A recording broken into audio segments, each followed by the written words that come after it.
So ito yung ating Sniper 155. Ang problema nito is nag-o-overheat. So nag-i-indicate dito sa kanyang panel na yung overheat na pagka naglo-long ride, kaya hinihinto na lang ni sir para hindi tuluyan masira yung ating block, lalo na sa mga ibabaw ng engine. So tanungin mo natin si sir kung ano yung naging problema nung habang nagda-drive siya nung nag-overheat. Sir, ano ba yung nangyari nung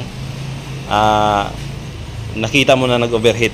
Bigla na lang ba o bigla na lang, nasa biyahe, biglang umiilaw na lang yung temperature. So tapos pinakaramdaman ko parang hindi gumagana yung fan. Tinabi ko muna, pinahinga ko. So yung fan yung napansin mo na hindi na gumagana. So yun nga, nung binuksan namin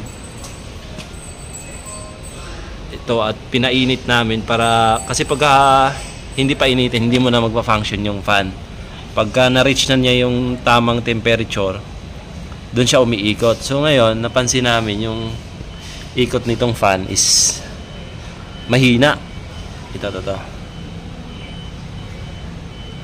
Mahina siya.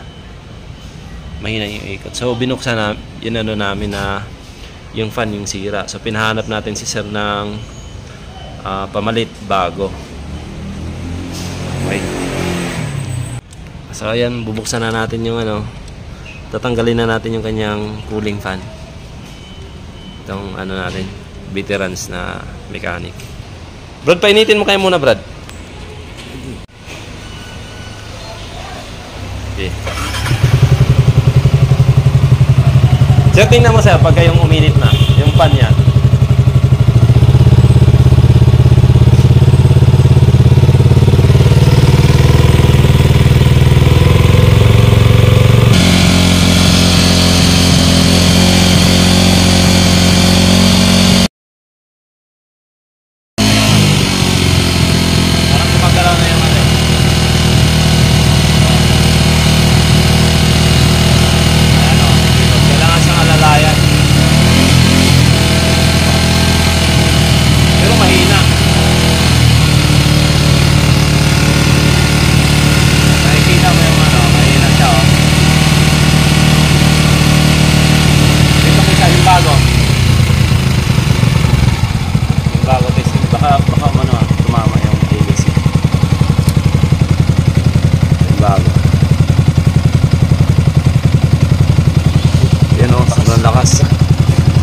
Sobrang lakas ng ikot.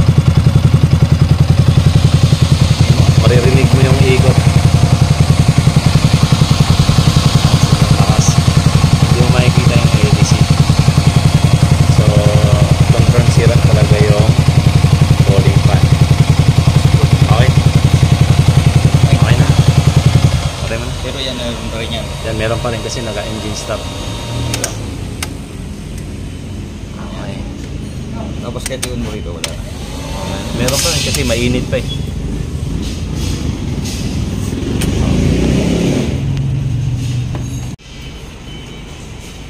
Ito yung model ng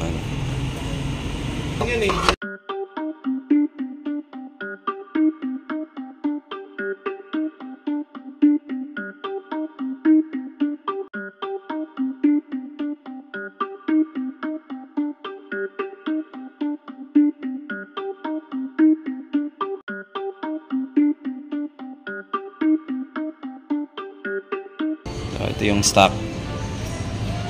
Ito naman yung nabili. So magkaiba sila ng case.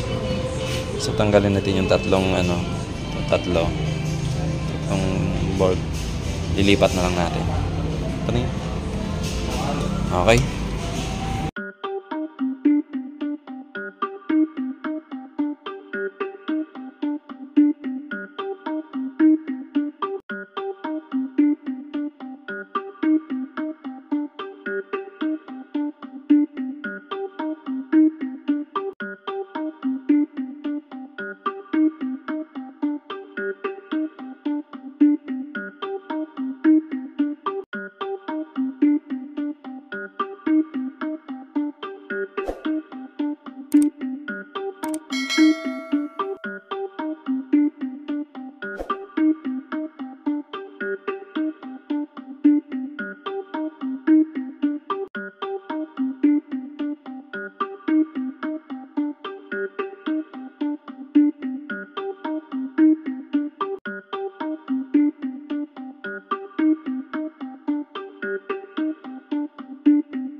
Saan gawa yung pick? Sino may gawa? Unioil? US yan, sir. Ayun. US product yan. Kung okay na boss Sabihan kita.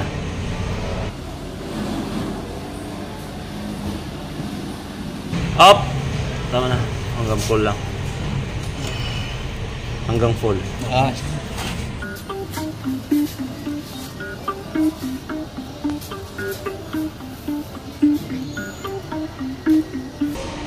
Yan, nakakabit na.